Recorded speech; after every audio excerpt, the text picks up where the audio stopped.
A'udhu billahi minash shaitanir rajim. Bismillahir rahmanir rahim. Inshallah, we'll get this session started.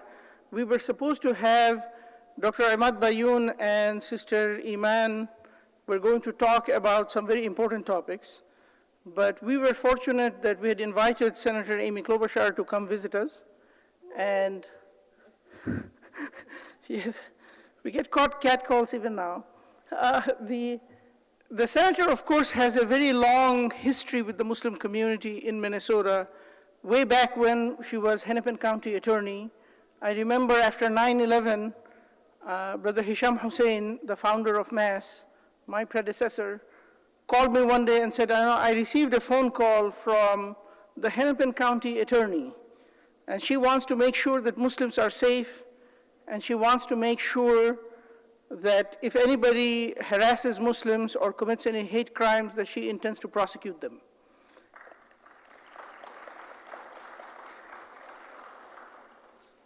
So that's a decision she made over 15 years ago. And she reached out to the Muslim American Society of her own accord.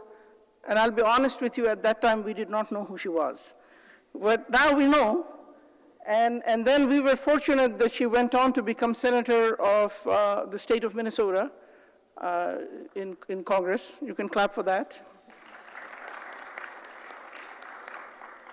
And after that, she did not forget us. She kept coming back again and again.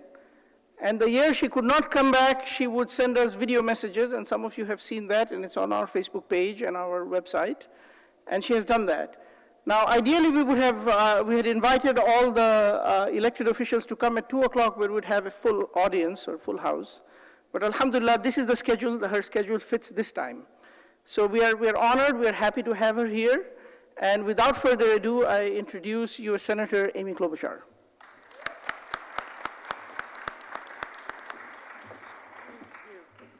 Well, thank you so much, Imam, and I will say to all of you, Assalamu alaikum. Okay, that was pretty good, huh? Pretty good. It is great to be back with all of you. I remember this way back when I was actually county attorney and coming here for the first time and meeting all of you and seeing how things have changed since then. Our community, your community, has gotten larger and larger, and I think that's just so exciting for our state. I loved all the signs that we saw around the Twin Cities in churches and in front of synagogues that said Happy Ramadan this year. There were actual lawn signs that people had put up to show our support for your community and how Minnesota is one.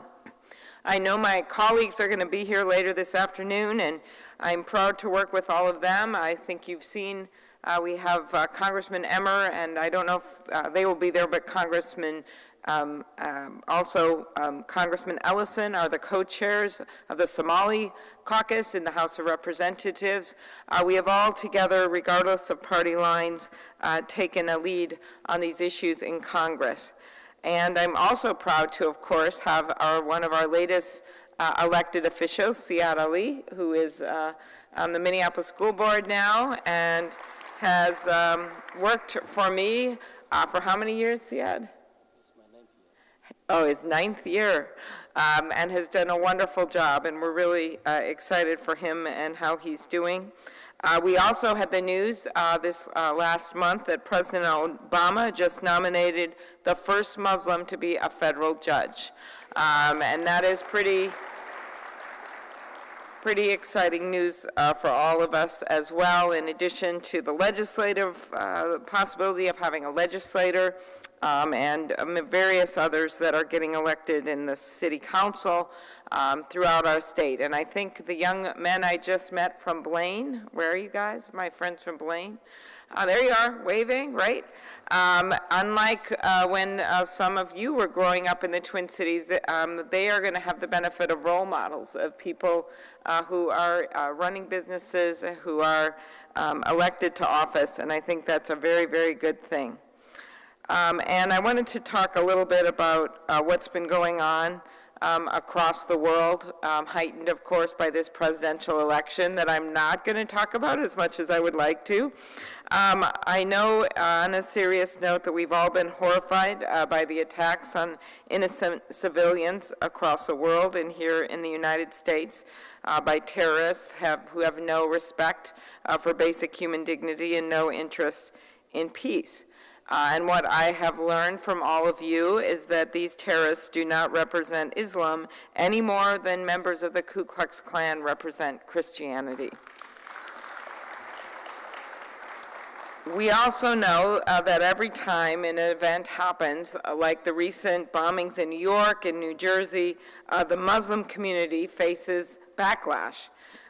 Candidates for office feed this fear by suggesting that we need to block people of a certain faith from entering the country, or by putting law-abiding citizens on lists based only on their beliefs. And there have been a lot of pushback from both Democrats and Republicans on that, but we know that has become a subject of discussion in our country. And then this divisiveness contributes to the increase in anti-immigrant backlash, and that, to me, is exactly what the terrorists want, what ISIS wants, what al-Shabaab wants. And that is why we must stand together and oppose it. Keeping our country safe is incredibly important. We know we need to do vetting. We know that we need to root out evil overseas. But when we demonize our immigrant communities, we portray our core American values, and we actually make ourselves less safe. Before I held this job, as was noted, I held the position of Hennepin County Attorney. And in my old job, we had one straightforward mission that we would always remind ourselves of, and that was convict the guilty, but protect the innocent, right? And for me, I remember working with your community for the first time when 2 Somali cab drivers were shot in the back of the head. And the community thought, is anyone going to care? Is anyone going to give us justice? We did. We convicted those men because they were guilty, and they went to prison for a very long time. But protecting the innocent is another part of our mission, and that means making sure that people who are innocent aren't victims of crime, and it means making sure that people who are innocent don't go to jail. When we demonize refugees and target people based on their religion, it is an attack on the American dream. We are not protecting the innocent. So think about some of the personal stories, things that have happened. The Minnesota woman enjoying dinner with her family at an Applebee's in Coon Rapids, smashed in the face with a beer mug simply because she was speaking Swahili. That happened. Now, I will say, when the governor in his State of the Union talked about her, there was uniform across the aisle support for her at that event. And those are the kinds of things elected officials have to do to show the greater state that we are standing up for people. And it's simply unacceptable that a mother who's lived in the United States for 23 years would have to hear people verbally abuse her children, asking why the family is taking money. Those things happen. Or that a man of Indian descent attended a Vikings game would be confronted by a fellow fan demanding to know whether or not he was a refugee. That's something we should all be ashamed of. I look at it from the other way. I look at it what I see with our immigrant community from many lands and what they've done in our country. 70 of our Fortune 500 companies are now headed up by immigrants. Those are the biggest countries in America. 200 of our Fortune 500 companies were formed by immigrants or children of immigrants, and 25% of our U.S. Nobel laureates were born in other countries. So when I look at the need for immigration reform, I look at it as the right thing to do morally, but it's also how we keep our country strong, right? And we have a situation in our country right now where the Wild hockey team, right, our hockey team, we're proud of them, well, they get to have unlimited visas for players. Do you know where their players come from? What country? It's not Somalia. Do you know what country they come from? From Canada. Okay, so they get unlimited visas, right? But if the Mayo Clinic wants to bring in an employee, they have to go through all this red tape. Or if they want to bring in a spouse of an employee, they want to bring in a doctor, then that spouse can't work for 7 years. Or if people want to bring in their family members, or there's a dairy in Morris, Minnesota, where there's legal Hispanic workers, and they want to bring in their spouses legally. Well, they can do that, but then those spouses can't work for 7 years. That makes no sense, right? That makes no sense, and that's why we need this reform. And I think with this reform will come a new way of looking at immigrants, and I think that's very important. And what's really interesting is I think our community, our state, has been more open to people of different faiths and different backgrounds because of the fact that we have such a large refugee population, right? Because the refugees are legal when they come over. They're legal, and they can eventually work, and they can eventually work to get their citizenship. And it's just a different course and a way to come in. And I think that's been very positive and supported by our religious community here. I will just take a few other issues I wanted to discuss.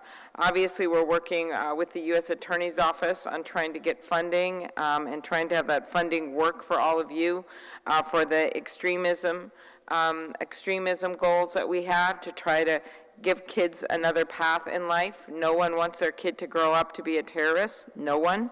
And I think that's very important that we do that right, so we've been working on that.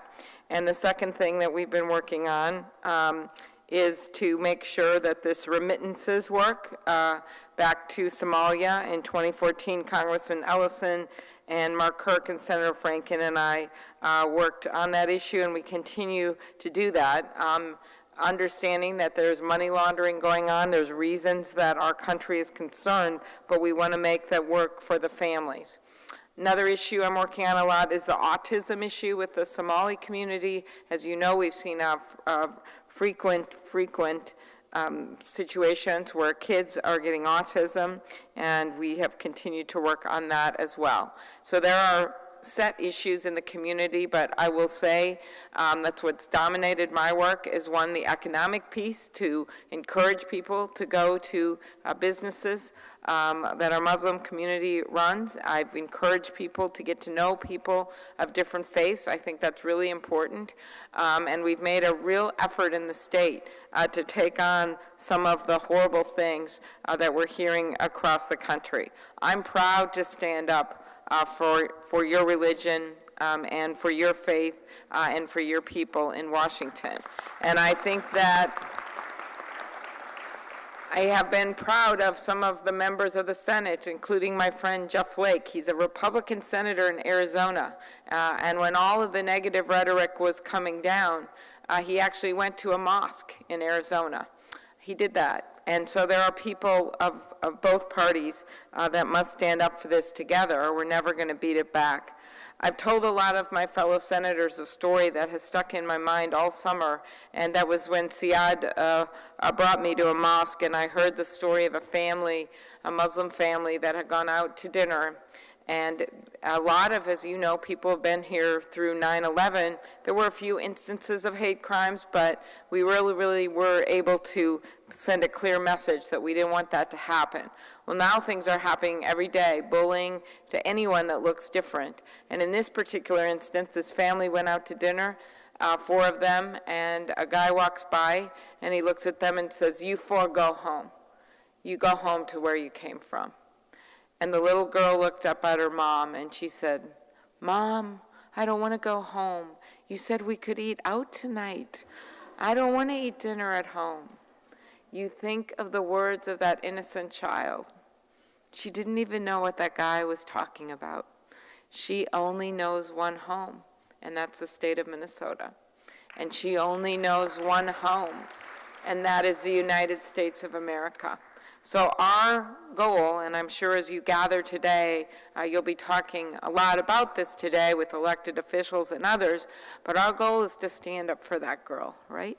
To make her dream true, because she didn't even know what he was talking about. And I think actually that's sort of cool, but what isn't cool is that he said it. And so our job as we go into the next month with this election, and we'll hear more of this rhetoric, is to stand up and to talk to people that otherwise might not listen. And that's not always easy, and some of you have to do that too in your workplace or in your neighborhood, or to people that may not understand your faith or understand where you're coming from. I think it's important that you talk to them and you find allies where you can find them, because that is how Minnesota has become such a strong state, because people have been willing to listen and reach out. And my experience with your community is that what you have done for me over many, many years, and I want you to do that with everyone in our state. So thank you for having me. Have a good day. Take care of Siad, and all will be good. Thank you, everyone.